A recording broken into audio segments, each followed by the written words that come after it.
Hello everyone, Tania official চ্যানেলে তোমাদের সবাইকে স্বাগত জানিয়ে আজকে ব্লগটা স্টার্ট করছি। আর এটা আমাদের ফার্স্ট পিকনিক। তো গুড মর্নিং সকল বন্ধুদেরকে, আর তার সাথে সাথে জানিয়ে দিই হ্যাপি নিউ ইয়ার। আমি কিন্তু এতদিন হ্যাপি নিউ ইয়ার কাউকে জানাইনি। কেন বলো তো, আমার একটু মনে মনে রাগ ছিল, যেহেতু প্রথম দিন আমরা এই মাসে পিকনিক করতে পারিনি, নতুন বছরের প্রথম দিনই, তাই জন্য একটু রাগ রাগ করে ভিডিও করিনি। তো এটা আমার প্রথম পিকনিক এই নতুন বছরে।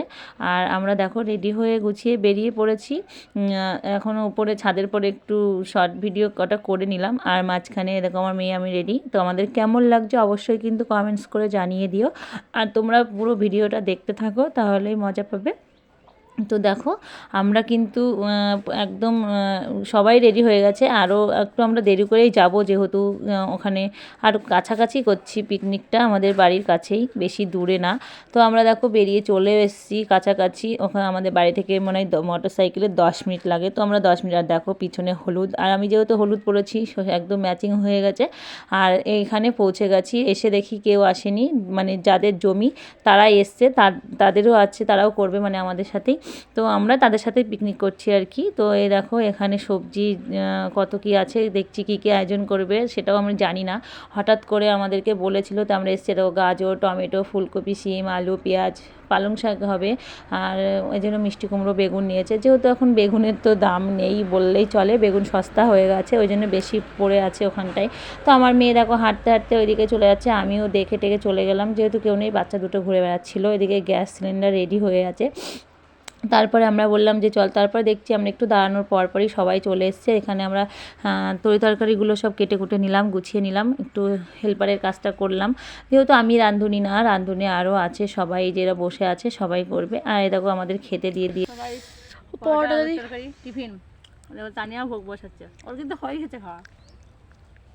তো তারপরে আমাদের খেতে দিয়েছিল দুপুরের টিফিন, পরোটা আর আলুর তরকারি, যেহেতু নিয়ে এসছে বেলা 1টার সময় টিফিনটা খেয়েছিলাম, আর যে সবাই দেরি করেই গিয়েছিল, ওই জন্য দেরি করে হয়ে গেল পিকনিকটা। তারপরে আমি তরি তরকারি কেটে একটু ঘুরতে গেলাম। এই যে পাশে একজন বিষ দিচ্ছে জমিতে, সেটা হচ্ছে মামা শ্বশুরাই, তো ওষুধ দিচ্ছে। আর এই দেখো আমরা হাঁটতে হাঁটতে দেখতে গেলাম পটলের বান, আর পটল আর বেগুন, আর কি দেখবো।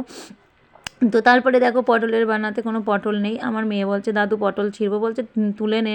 আচ্ছা, তারপরে গেলাম পাশে এখন কুল ছিঁড়ছি, এই দেখো কুল কুল ছিঁড়ছি, হ্যাঁ চেরি কুল, এই দেখো চেরি কুল।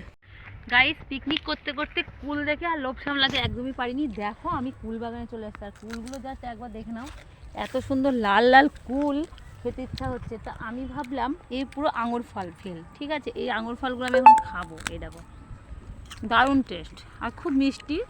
তখন ফুল চুরি করতে এসেছি। দেখো সর্ষের ফুলগুলো দারুণ। আজকে কিন্তু আমাদের ওই মাটি নেই, আমি একটা অন্য জায়গায় এসেছি, বললাম যে পিকনিক করতে, সেই মাঠটা দেখো, মাঠটা দেখাচ্ছে পুরো তোমাদেরকে ঘুরিয়ে ঘুরিয়ে।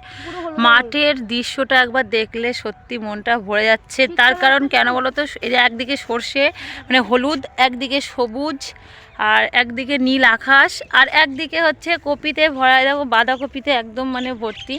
এই দেখি একটু কপিতে নামি, এখন কেউ কিছু বলবে না। তাই আমি এখন কপিও চুরি করবো, আজকে যা পাবো হাতের সামনে তাই নেবো, তুমি দেখো শুধু। না বাবা, দরকার নেই, এই পটলই তো নেই। পটল আমি সারা জমি খুঁজে খুঁজে একটা পটল পেয়েছি, একটা মাত্র একটা পটল পেয়েছি। তোমার মুখ কিচ্ছু বোঝা যাচ্ছে না, এই দেখো, এই দেখো ক্যারিতে একটা পটল। তুই তো এদিকে চলে যা, দাঁড়াও। দেখো গাইস, আমি একটা মাত্র পটল পেয়েছি সারা জমিটা খুঁজে খুঁজে। তাহলে কি করে হয়? ওর দোষ না এগুলো পটল চুরি করতে। আমি কি করলাম? মা আমাকে দোষারোপ করছে, আমি তাহলে খুঁজছি না। একটা পটল তোর বাবারে খাওয়াস? খাওয়াও, তোমার বাবার খাওয়াও, তোমার বাবা নেই, আমার বাবার নেই। তারপরে ওখান থেকে ঘুরে টুরে চলে এসেছিলাম আমরা যেখানে পিকনিক হচ্ছে সেখানে। আর দেখো রান্ধুনিরা রান্না করছে, যেহেতু ভেজ ডালটা হয়ে গেছে, আর এদিকে হচ্ছে ছ্যাঁচড়া হচ্ছে, তোমরা কি বলো, পালং শাকের ঘ্যাট, কেউ ছ্যাঁচড়া, না অনেকে অনেক কিছুই বলে থাকে। তো আমাদের ছ্যাঁচড়াটা হচ্ছে, এদিকে রান্ধুনি ভালোই রান্না হচ্ছে, এদিকে সেন্ট বেরিয়ে গেছে। তো তারপরে মানে মাংসের আলুটা এবার ভেজে নেবে, আমি একটু ওখানে দাঁড়িয়ে দাঁড়িয়ে কি করব, সবাই রান্না করছে, আর দেখছি সব নতুন নতুন লোক, যেহেতু আমি কাউকে চিনি না। তারপরে পরিচয় করিয়ে দিল। এদিকে রান্নাটা প্রায় হয়ে এসছে, এদিকে মাংস হচ্ছে, আর মাংসটা হয়ে গেলে এবার ভাতটা বসাবে। অনেক দেরি হয়ে গেছে, বাচ্চাগুলো সব ঘুরে বেড়াচ্ছে, খেলা করছিল, আর আজকে পিকনিক করতে প্রচুর দেরি হয়ে গেছিলো। আমার মেয়ে বলছে এখানে দাঁড়িয়ে থাকি, কোথায় যাব। আর এটা আমাদের চেনা মাঠ, আর মাঠের কাছে আমাদের বাড়ির কাছে মাঠ, যেহেতু চেনা জায়গা। এরকম রান্না পুরো কমপ্লিট হয়ে গেছে, এখানে বাচ্চাদের সবাইকে বসিয়ে দেওয়া হয়ে গেছে, বড়রাও বসে পড়বে। মাংস, পালং শাকের ছ্যাঁচড়া, ভেজ ডাল, আর পাঁপড় আছে, এই সরি পাঁপড় নয়, চিপস আছে, তার সাথে আছে হচ্ছে লেবু, স্যালাড, আর আছে মিষ্টি। তো নলেন গুড়ের মিষ্টি আছে। তো খেতে বসে পড়েছে আমার মেয়ে, আমার বর, সবাই। ওরা দেখো খাওয়া শুরু করে দিয়েছে। পিকনিকের খাওয়া তো জমে গেছে একদমই। আর সবাই খেতে সন্ধে লেগে গেছে। আগে এরা খেয়ে নিল, তারপরে আমরা খেতে বসবো। মেয়ে ছেলেগুলো পরে বসবে, তো সেই জন্য আগে এদেরকে খাইয়ে দেওয়া হলো। তো এরা আগে খেতে বসে পড়েছে, এদেরকে সবাই খেতে দিচ্ছে। তো আমার ব্লগটা কেমন হয়েছে আর আমাদের পিকনিকটা কেমন হলো অবশ্যই কমেন্টস করে জানিয়ে দিও।